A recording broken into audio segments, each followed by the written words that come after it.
Bonjour à tous, bienvenue sur Crypto Signal. Donc Powell qui nous annonce une hausse de 0,75 points de base. Pour moi c'est la news du jour, ça faisait un moment qu'on attendait ce meeting. Et vous voyez, je passe en partage d'écran, vous voyez qu'on a eu une jolie bougie verte pour arriver sur cette droite jaune de résistance qui pour l'instant tient. Qu'est-ce que c'est que cette droite jaune? C'est tout simplement une droite de tendance qu'on a déjà depuis un très long moment, c'est-à-dire le plus bas ici de septembre, ensuite le plus bas de janvier, le plus bas de mai, et là vous voyez qu'on est en train de revenir la tester.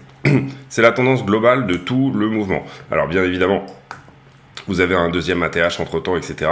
Mais cette droite de tendance pour moi est extrêmement importante. Repasser par-dessus, c'est très bull, c'est très bien. Ça veut dire qu'on repasse au-dessus de la droite de tendance. Donc peut-être qu'on va marquer une structure derrière. Et ça sera là probablement un bon signal.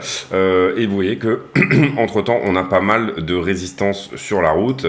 On va commencer ici, je pense, par... peut-être faire le sentiment en premier, et puis ensuite on reviendra voir ici les news. Le sentiment passe directement sur les leviers. Ici, vous avez un très gros short qui s'est ouvert en bas de ce mouvement, donc on est venu le chercher là avec ce mouvement-là. Et vous avez un pas mal de longues cumulées qui se sont ouverts également sur ce mouvement. Là, on est en 5 minutes, ne vous y trompez pas, ça affiche 12 heures, mais c'est un bug. Voilà. Et donc du coup, vous voyez ici, voilà, ce gros mouvement qui se fait à la fois sur un short d'abord, donc on vient le chercher, et ensuite là pour le moment, on a rentré un gros long dans l'histoire. C'est ce qu'on peut voir ici également sur iBlock, où en fait on a énormément d'entrées sur ce mouvement-là, on a énormément d'entrées. Tout d'un coup, le ratio, le delta qui était en faveur des shorters passe en faveur des longueurs. Donc vous voyez qu'il y a des grosses positions qui sont ouvertes ici, et que ça pourrait appeler à un mouvement dans les deux sens, ce qu'on appelle une sorte de Bart Simpson en fait en chartisme, c'est-à-dire tout simplement dessiner quelque chose comme ça, la coupe en brosse de Bart, donc une latéralisation. Ici on accumule un maximum de longueur, et en même temps ici voilà, on revient faire ce mouvement pour éventuellement revenir chercher cette droite. Ça c'est une possibilité que j'envisage. Tout dépendra pour moi de la demande au spot, et tout dépendra de comment on va se comporter ici sur cette résistance là, donc la barre jaune sur laquelle on a eu plusieurs clôtures, et également cette résistance là. Donc si on passe ça, pour moi on a des très bonnes chances de venir dans cette zone, c'est-à-dire revenir retester le haut du flag. J'ai légèrement modifié ici ma droite en dessous, en considérant que ceci était une déviation. Vous voyez que l'ancienne droite c'était la blanche là, et j'ai récupéré plutôt celle-ci, puisque j'ai pas mal de points de touche. J'en ai 1, 2, 3, 4 ici, un cinquième juste avant, et ici un retest. Donc voilà, pour moi ça semble intéressant en tout cas d'avoir les deux sous les yeux, et on choisira la plus pertinente en temps voulu. Voilà. Attention à ce stade-là, donc je vous le disais, parce que on a quand même des longueurs qui rentrent, donc ça c'est plutôt négatif. Et puis on arrive en zone de rechargement de vente que vous voyez ici, qui correspond au 0,618 à 0,786 de ce mouvement-là. Donc, c'est-à-dire qu'on retrace à la hausse tout ce qui s'est passé sur ce mouvement-là. Excusez-moi, voilà, comme ça. Hop.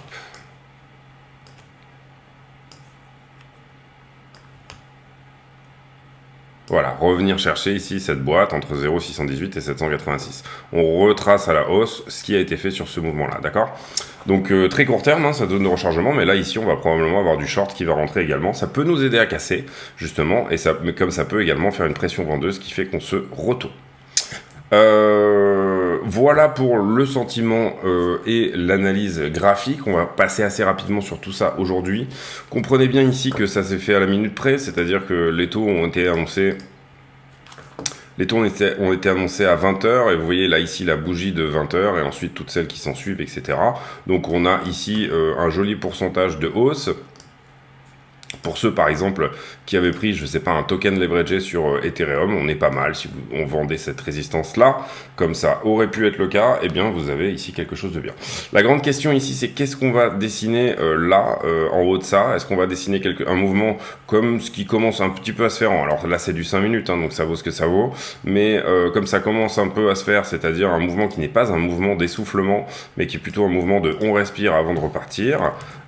comme une sorte de flag par exemple ici, ou alors est-ce que on va plutôt faire quelque chose de ascendant mais qui s'essouffle. Vous voyez qu'ici on a eu quelque chose de très impulsif, là ici on s'est un petit peu fait peur, et puis voilà, moi ce que j'aimerais bien voir c'est un mouvement où on ralentit, on souffle un petit peu, on retrace un petit peu et ensuite on repart. Si c'est pas le cas, et si on reste dans un mouvement d'essoufflement, c'est-à-dire plutôt un range, ou alors plutôt une correction montante, voilà, enfin une continuation de la tendance montante, mais avec des signes d'essoufflement, et ben là, ça sera pas très bon à regarder pour la suite. Pour ce qui est de Powell, c'est-à-dire qu'on va vraiment ici analyser la conférence de presse de Powell, je vais essayer de faire rapidement, j'ai pour habitude de le faire à chaque fois, c'est-à-dire que j'ai regardé toute la conférence de presse et j'ai pris des notes. Globalement, quand Powell rentre, il nous dit... Le marché du travail est fort. Et ça, c'est vrai. Vous voyez qu'aux États-Unis, le taux de chômage est à 3,6%. Globalement, on sait que Powell est prêt à accepter 4,2, 4,1, 4,2. C'est-à-dire que une petite augmentation du chômage, ça serait pas très grave. Il nous dit, on voit que le marché du travail ralentit. Et il nous dit, en gros, on voit que le marché également de tout ce qui est housing, c'est-à-dire les mortgages, donc le marché de l'immobilier tout simplement, est en train de ralentir également. Globalement, il nous dit aussi qu'ils vont continuer la réduction du bilan, c'est-à-dire que la Fed avait acheté énormément d'obligations, et ça vous allez le voir, vous le voyez ici, c'est-à-dire que on a eu ici énormément d'obligations d'achetées par la Fed, ils ont commencé à vendre, vous voyez que c'est une goutte d'eau dans la mer, ce qu'ils ont déjà vendu, donc bien évidemment ici, on peut estimer qu'ils vont revenir au niveau pré-Covid, c'est-à-dire 450 000, et Powell nous dit on se donne 2 ans à 2 ans et demi pour le faire. Ce qu'il nous dit également, c'est qu'il nous dit moi, je considère que mon taux d'inflation nominal, celui que je veux aller chercher, c'est 2%. Donc je veux aller chercher ces 2%-là, quels qu'en soient les moyens. Donc pour ça, tout simplement, j'augmente les taux d'intérêt. Et là, ça s'est pas encore mis à jour. Si, ça s'est mis à jour. Oui, tout à fait. Non, attendez, non, ça s'est pas encore mis à jour, autant pour moi. Oui, c'est ça. De 5 ans. Oui, non, si, ça s'est mis à jour. Attendez. Oui, de 50, oui, c'est bon, ça s'est mis à jour. Alors, la charte est un peu bizarre, mais c'est pas grave. Donc, du coup, ici, ce qu'on voit, c'est que Powell nous dit tout simplement, moi, je considère que tant qu'on n'est pas à 2%, je n'irai nulle part et j'utiliserai tous les outils qui sont en possession pour garder un marché du travail qui reste relativement fort, ne pas éclater le marché du travail et en même temps revenir à une inflation de 2%. Il nous dit également, moi, ce que je regarde, c'est le PCE, c'est pas le CPI. Et là, je vais faire un petit tour sur les news. On a des chiffres de PCE qui vont sortir très bientôt. Avec ici, vendredi, on aura les taux qu'ont probablement utilisé la Fed aujourd'hui pour baser leur réaction. Globalement, on peut estimer qu'ils sont pas si mauvais que ça, enfin qu'il y a un ralentissement déjà de la demande, puisqu'ils n'ont augmenté que de 0,75, alors que beaucoup de gens pensaient qu'ils allaient faire 1%. On avait 25% du marché ici, vous le comprenez, qui disait il va faire 100 points de base et 75% qui disait il va faire 75 points de base. Et donc du coup, oui, dans le calendrier économique, donc vendredi, on aura ce fameux Core PCE qui est vraiment l'outil qu'utilise la Fed à 200%. On aura aussi demain à 14h30 le GDP. Qu'est-ce que le GDP? C'est le PIB, tout simplement. Ce sont les chiffres de croissance. Le premier trimestre avait été vraiment pas bon, c'est-à-dire qu'on avait fait moins 1,6% de croissance. Et je pense que là, le marché prendrait très mal qu'on fasse encore pire. Voilà, c'est ça la façon dont je vois les choses. Si on fait encore plus que moins 1,6%, on va avoir cette tendance de progression. Si on fait entre 0, ce qui va être probablement le cas, parce qu'on aura probablement une croissance négative, étant donné tout ce qu'on voit au niveau des earnings, etc., le deuxième trimestre n'a pas été très bon, et si on fait entre 0 et 1,6, globalement, c'est plus ou moins ce que le marché pourrait avoir pricé. Vous voyez qu'on a une médiane ici qui est à 0,3%, mais on voit bien que ça sera jamais le cas, le consensus ne sera jamais atteint ici, c'est-à-dire que tout le monde s'accorde à dire qu'on aura un chiffre négatif quoi qu'il arrive. Donc Powell nous dit, voilà, moi je vais regarder bien le PCE, et il nous dit aussi, tant que l'inflation n'est pas autour des 2%, je n'arrêterai pas d'utiliser mes outils. Ce à quoi les journalistes lui demandent, oui d'accord, mais jusqu'à combien vous pensez qu'il va falloir monter pour arriver à 2% globalement? Powell ne veut pas réellement dire, mais entre les lignes, on comprend que à 3,25, 3,5%, il serait relativement, il pense que c'est une médiane sûre, on va dire une médiane, encore une fois, c'est une projection. Donc ça veut dire, à partir d'aujourd'hui, encore 1%. Vous comprenez qu'on est à 2,50 là. Donc ça veut dire que ici on n'aura pas en août de meeting de la Fed, donc on va avoir 2 mois sans la Fed, on va être tranquille pendant 2 mois. Par contre, on va avoir les datas que va analyser la Fed dans 2 mois, donc au niveau de septembre. Donc les grandes questions, c'est est-ce que l'inflation ralentit, est-ce que le marché du travail reste fort. Enfin, vous voyez ici que vous pourrez croiser les indices pour essayer d'évaluer quelle sera la position de la Fed tout simplement au mois de septembre. Ici, on a aussi un journaliste qui lui demande pourquoi vous n'avez pas fait 1%, qu'est-ce qui a fait que vous avez pris cette décision de ne faire que 0,75, et ce à quoi Powell répond, on a estimé, vu les métriques qu'on avait, tout simplement que c'était assez. On ne veut pas non plus provoquer un crash des marchés et aller trop fort, aller trop vite.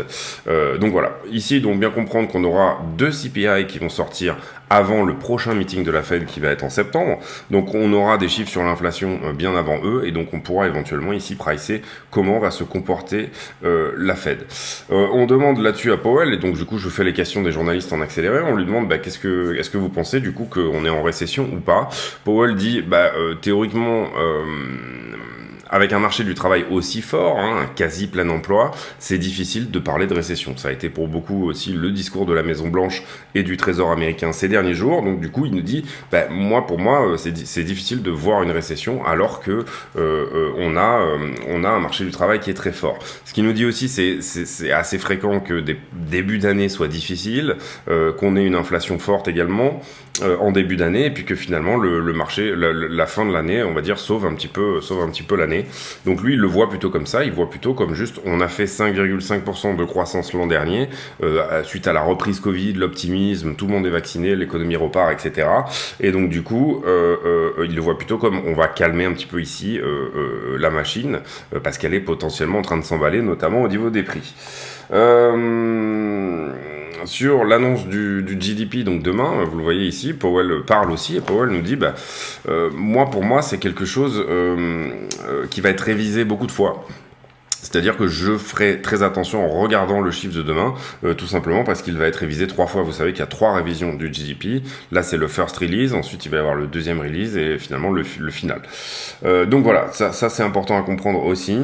On lui demande plus ou moins s'il a une feuille de route par rapport au prochain meeting, c'est-à-dire est-ce qu'il a déjà une idée en tête, etc.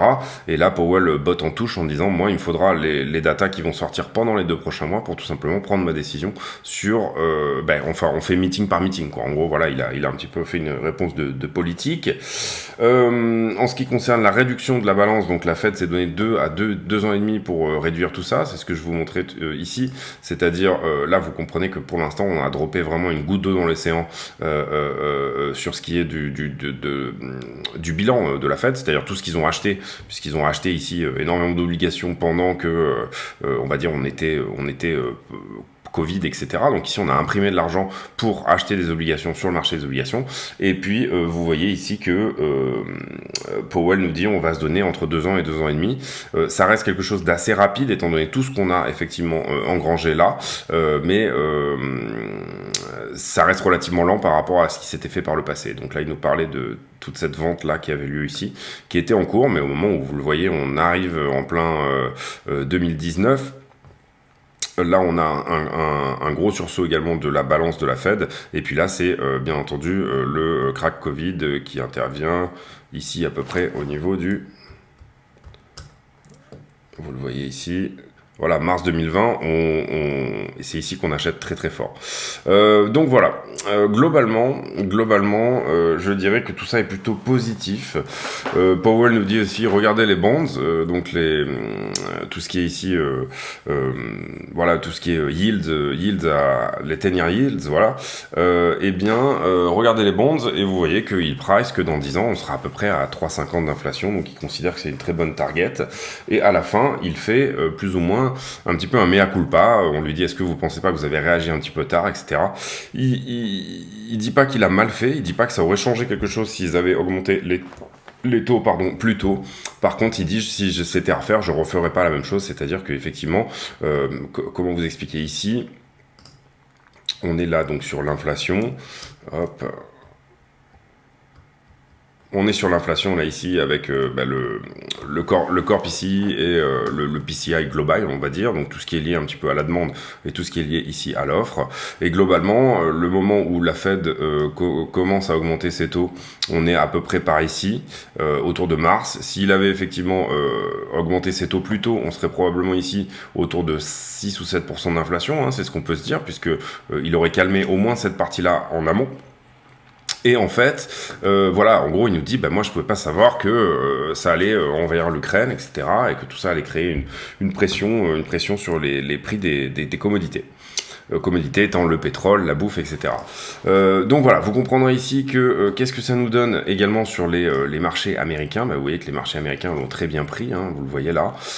Globalement, moi je dis attention quand même au bull trap, y compris sur les marchés, avec ce type de news, mais je pense que ça peut donner un peu d'air ici, et au sens un souffle nouveau, pas au sens un trou d'air.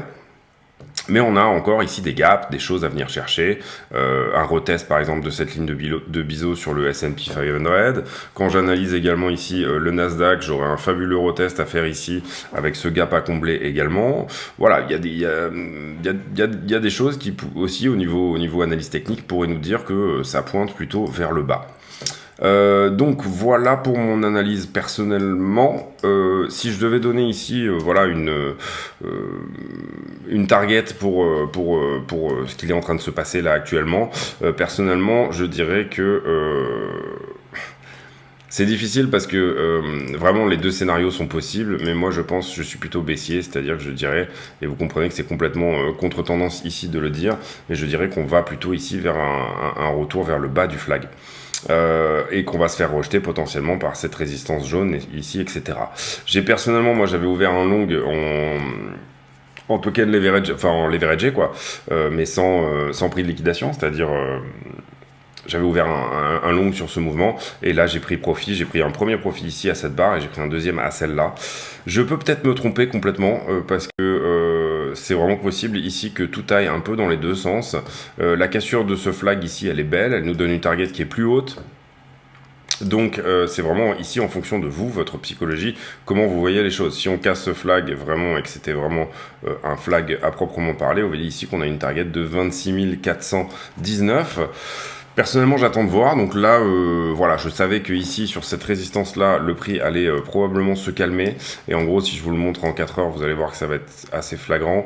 Vous avez une clôture ici, une clôture ici, une clôture ici et une clôture ici. Donc on avait ici 4 fois où le prix descend en dessous. Si jamais on la pète, celle-là, par contre, effectivement, après un petit retracement, je rachèterai peut-être un retest. Voilà, ça c'était vraiment pour des trades de court terme, hein, c'est-à-dire ça se fait dans la journée. Après, sur d'autres hypothèses, et notamment moi ce qui me fait passer baissier en grande partie, c'est notamment ici cette énorme liquidité qui tout d'un coup s'est réveillée en dessous. Et comprenez bien ici que ça veut dire retour d'intérêt, donc c'est pas une mauvaise chose en soi, mais je pense qu'il faut en nettoyer une partie, voilà. Et on en avait encore déjà aussi qui datait depuis plus longtemps. On va regarder sur Kingfisher, qu'est-ce que ça dit également dans ce sens-là, et puis ensuite je pense qu'on pourra clôturer cette vidéo. Vous le voyez, on a fait vraiment un truc que sur la Fed. Demain, je voudrais vous parler de pas mal d'autres choses, mais ça pourra attendre, il n'y a pas de souci avec ça. Donc vous le voyez ici, voilà, sur Kingfisher qui nous identifie, alors pour le coup, des poches de liquidité beaucoup plus bas, à savoir jusqu'aux 15 000. Voilà, moi personnellement, je pense qu'on a plus quelque chose à prendre autour des 21. Et également au 19, c'est-à-dire au 19 vraiment on ferait mal à une bonne partie du marché. Vous comprendrez que ça voudrait dire sortir là ici et revenir carrément sur cette droite blanche là, revenir faire un tour par ici et aller au 21, ça voudrait dire faire un Bart Simpson, c'est-à-dire vraiment ici descendre. Ensuite, on pourrait vraiment casser. Si on casse, c'est très bien. Si on casse, on fait un retest et pour moi, on part à minima en haut du flag là, voire peut-être sur cette ligne de biseau là, c'est-à-dire autour des 28 000 $. Si on casse les 28 000, pour le coup, j'aurais un œil tout particulier sur les 33. Et voilà. Mais ça, c'est vraiment à très long terme. Pour l'instant, on a cassé ce flag, donc ça, c'est plutôt la bonne nouvelle du moment. On pourrait imaginer ici un mouvement de continuation, c'est-à-dire que tout simplement, on soit sur quelque chose qui va peut-être chercher, et si on calcule vraiment la target ici, les 1.161.8, les 1.618, c'est-à-dire les 29 000. Voilà, une target logique, ça serait ça. Une première target assez logique aussi, ça serait de venir chercher les 26. Ça correspond pas mal à la target du flag que je vous avais dit. Mais voilà, en continuation ici, on pourrait se dire que déjà, dans un premier temps, aller chercher ça, ça serait pas mal. Moi, personnellement, donc, je suis baissier, mais il y a énormément de choses qui pointent vers le haut. Et donc du coup voilà, il faut que ce soit vous qui soyez vraiment à l'aise avec ici votre psychologie. Voilà, c'est ça que je veux dire. Voilà, bah, je pense qu'on a fait le tour. On a fait le tour ici sur notre ami BTC. Un petit tour sur Ether peut-être rapidement, plus 10%, vous le voyez sur Ether. Ether, est-ce qu'il arrive sur résistance lui aussi ? On pourrait dire ça, oui, plutôt un peu plus haut encore, hein, autour des 1630, entre 1630 et 1640, il y aura peut-être quelque chose à passer ici, le prix devrait un petit peu temporiser. Vous vous rappelez qu'on avait une target sur Ether 1776 dans un premier temps, et avec une première résistance ici à passer pour ça, autour des 1695, dernière target pour Ether, 1900. Dernière target, on va dire, en court terme. Donc voilà, donc Ether, ça c'est fait. Ethereum contre BTC, qu'est-ce qui se passe ? On est pile sur résistance aussi ici. Ça c'est pareil, si on arrive à casser ça, ça serait vraiment une bonne chose, cette droite verte là, qui tient depuis 2019, hein, je le rappelle. C'est vraiment une très vieille droite qui nous colle un peu à la peau. C'est-à-dire que ici vous voyez on n'arrive pas à la passer, ici elle fait office de support pendant assez longtemps, ici on temporise avant de casser, et là ça fait 2 fois qu'on se fait rejeter par cette droite verte, 3 fois même maintenant. Donc au bout d'un moment elle va peut-être casser cette histoire, ça serait pas mal, surtout pour ceux qui sont fortement positionnés sur Ethereum, on va dire. Et puis voilà, en ce qui me concerne, voilà. Ce que je trouve très encourageant également, c'est que on repasse dans cette zone de volume profile, on refuse d'intégrer ici, vous voyez, on fait à peine une clôture daily et on réintègre ici cette zone. Si on pouvait tenir là-dedans, ça serait vraiment pas mal, et venir latéraliser un bon petit moment ici entre les 22 et les 28, pour moi, ça serait vraiment quelque chose de bien à faire. Cette zone nous attire comme un aimant. Et vous voyez que le point de contrôle ici de toute cette partie-là nous a repoussé. Donc j'espère ici que voilà, on va plutôt venir s'installer en haut que venir s'installer en bas. Moi personnellement, je préférais ici que on aille faire d'abord un petit tour aux 28 ou 30 000 $. Et si on doit retester ce bottom ici, qu'on le fasse peut-être un petit peu plus tard. Voilà, c'est tout pour moi aujourd'hui. J'espère que cette vidéo vous a plu. Si c'est le cas, n'hésitez pas à vous abonner, activer la cloche des notifications, mettre un like, un commentaire d'encouragement, et éventuellement venir nous rejoindre sur le Discord, dont le lien sera en description de la vidéo. Voilà, je pense que c'est tout pour moi. J'ai fait une analyse aussi,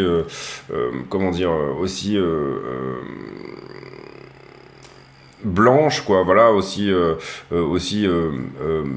impartial que possible de ce que donnait le prix à cet instant-là. Néanmoins, si j'ai un sentiment baissier, je peux pas vous dire que je suis haussier.